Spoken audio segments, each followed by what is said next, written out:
ఎవరిని మోసం చేస్తున్నా? నాలుగు గోడల మధ్య నీవు చేసే చీకటి పనులు దేవుడు చూడలేదనుకుంటున్నావా? బయటకి భక్తుడిలా నటిస్తూ లోపల కుళ్ళిపోయిన శవంలా మారుతున్నావు. నీ అసలు స్వరూపం చూసి నీకైనా అసహ్యం వేయడం లేదా?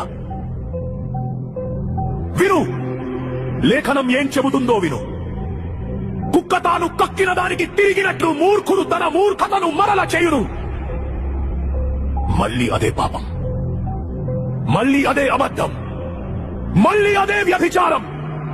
కక్కిన వాంతిని తినే కుక్కకి పదే పదే పాపం చేసే నీకు తేడా ఏముంది?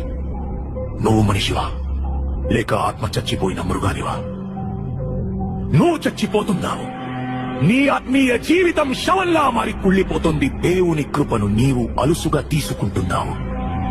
ఆయన ప్రేమిస్తాడు నిజమే, కానీ నీ పాపాన్ని ఆయన సహించడు. నీవు లేచి మొదటి జామున మొర్ర పెట్టిన నీ హృదయమును నీళ్లు కుమ్మరించున్నట్లు ప్రభువు సన్నిధిని కుమ్మరించుము. మోకరిల్లు, నీ కపట భక్తి చాలు.